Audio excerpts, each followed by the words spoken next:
Baik, saya sini sebagai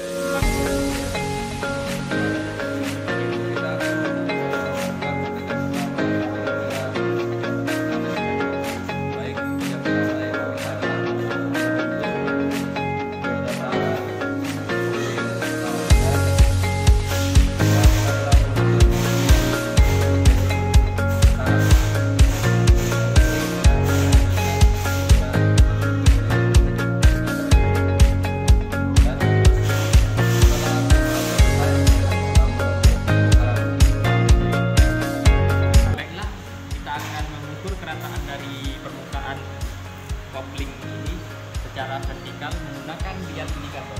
Hal yang pertama kita lakukan adalah mengkalibrasi bagian alat ukur bagian indikatornya. Diusahakan ini menjadi 0, dan yang berikutnya kita kunci bagian sini, bagian bawah dial indikator agar tetap diam dan tidak bergerak. Walaupun sudah goyang-goyang, indikatornya tidak akan berubah. Berikutnya, mulai selaraskan secara vertikal permukaan yang akan diukur dengan bagian tuas dial indikator 0,09 mm, boleh dicatat. Bagian plusnya 0,09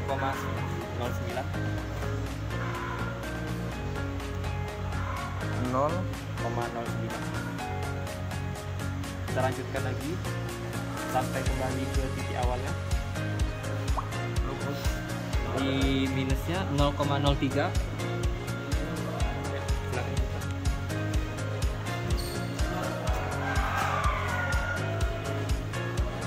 Jadi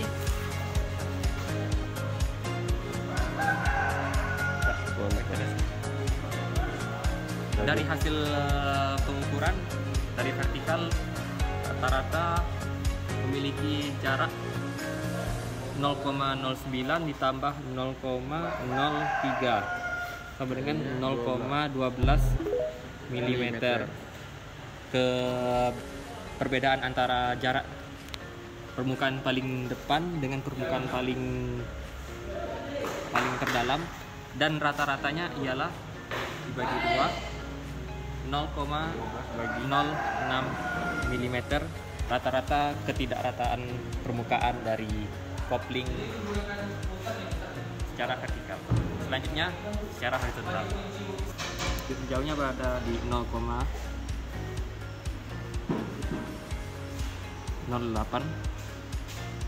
mm. Lalu diputar lagi. Oh, rupanya ada 0,10.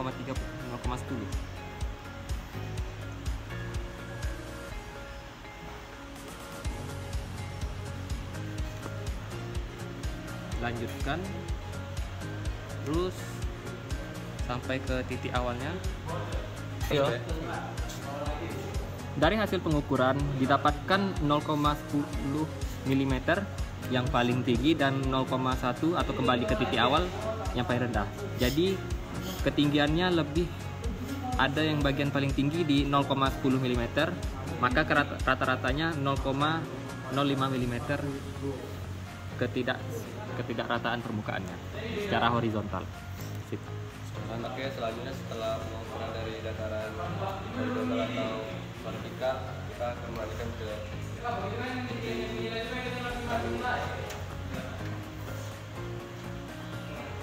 Oke, jangan lupa kita akan running selama 5 menit. Tunggu dulu. Kita akan running selama 5 menit. Kita akan merunning selama pakai waktu 5 menit. Oke, kita melanjutkan pengukuran getaran menggunakan alat vibratiometer. Caranya kita menempelkan 9,6.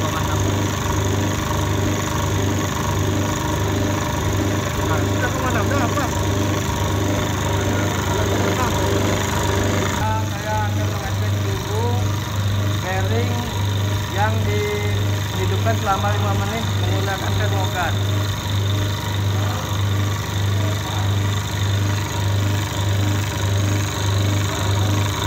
Sampai 2,5. duo.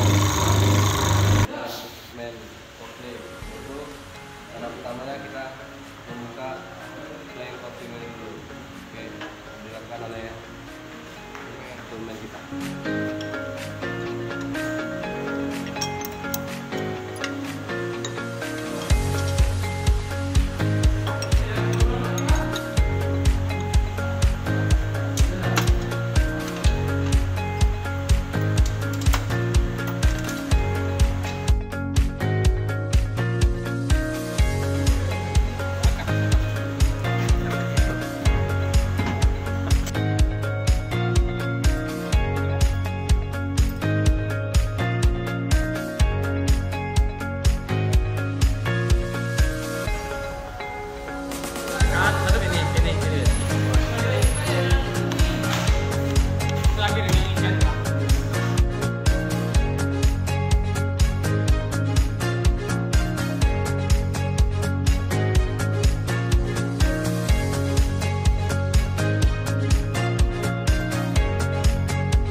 Oke, pekerjaan keduanya adalah kita membuka flap di dalam engine tersebut.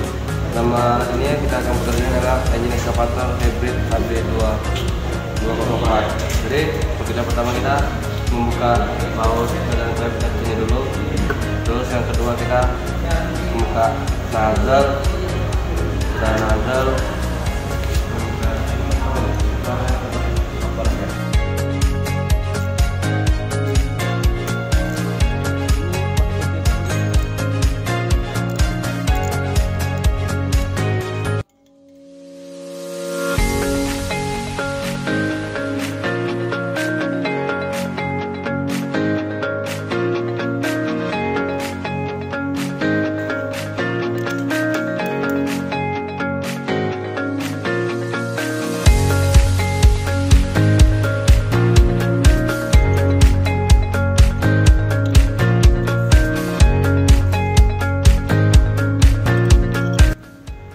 Ya, di sini ada 4 klep dengan masing-masing 2 intake dan 2 exhaust.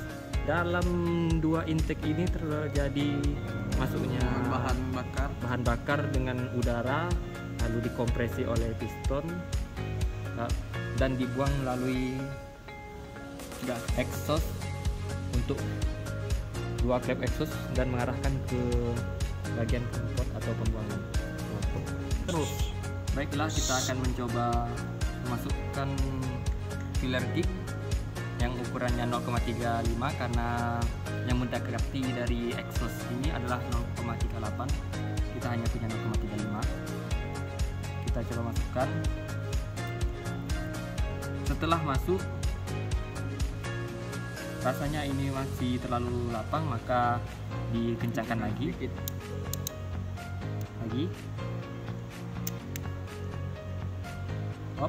Rasanya sudah pas dan tidak setelahnya hanya segitu, maka beginilah kekencangan untuk